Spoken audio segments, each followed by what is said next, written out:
ሰላም ቤተሰብ ዛሬ የማሳያችሁ በስልካችን ላይ ስንጽፍ ማለትም እና በጣም በሚያምር ዲዛይን ላይ እንዲሆን ከለሩ ፎንቱ እንዴ በጣም ቆንጆ እንዲሆን የምናደርግበትን አሳያችኋለሁ ማለት ነው። ይሄው መጀመሪያ ወደ ስልካችን ፈኒግዕዝ የሚለውን እንገባለን ማለት ነው። ፈኒግዕዝ ያው ከሌለ ዩቲዩብ ኢንተርኔት ፕሌይ ስቶር ላይ ማውረድ ነው። ያካለውን ደግሞ ያው የወረደ ከሆነ የኔ ስለወረደ እንደዚህ ላሳያችሁ ምን ይላል እሱን ተነካላችሁ ማለት ነው። በቀጥታ ከሱ እንደገባችሁ እዚች ጋር ምልክት አለች። እቺ ከርሰሯ የምትንቀሳቀስበት እቺን ስትነኳት እንደዚህ ይመጣላችኋል። አሁን እንደዚህ በጥቁር ነው አይደለ? ዝም ብሎ በጥቁር ብቻ የሆነ ምንም ሴንስ የማይሰጥ ነገር ይሆናል። ስለዚህ ምን ታደርጋላችሁ? ቀጥታ እቺን ባክግራውንድ የምትለዋን እቺን ተነኳታላችሁ። ከርሰሯ ያለችባትን እቺ እንደዚህ ተነኳታላችሁ ማለት ነው።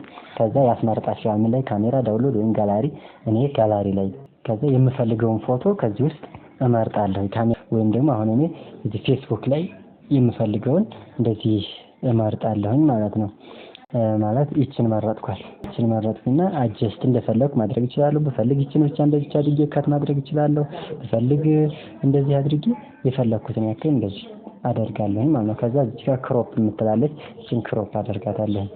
ከዛ በኋላ እንደዚህ ሆነ አይደለ? እቺ ድምቅ እንድትል ከፈለግን ደግሞ እንደዚህ እቺን ወደፊት እናመጣታለን ማለት ነው። እዛ ይሄ መስመር ያለው እንዲጠፋ ከፈለግን እቺን የቀየውን ምልክት እቺን እንደዚህ አንድ ጊዜ ክሊክ ስናደርጋት ልክ እንደዚህ ጽድት ይላል ማለት ነው። ከዛ እዚህ ጋር የሆነ ስም እንሰጠዋለን። አሁን ምሳሌ እኔ እንደዚህ አድርጌ ኤችኤ እለዋለሁ። ሴቭ አለው እዚህ ጋር ሴቭ የምትላለች። ከዛ አፕላይ እለዋለሁ። እንደዚህ ሆነ። አሁን እኔ ኪቦርዴ በዚህ መልኩ በሚያምር ሁኔታ ሰራሁት ማለት ነው። ለዚህም ምሳሌ ላሳያችሁ። እንደዚህ ሜሴጅ ውስጥ ገባው ምሳሌ ለማረጋገጥ ይሄው በቃ እንደዚህ ማለት ነው።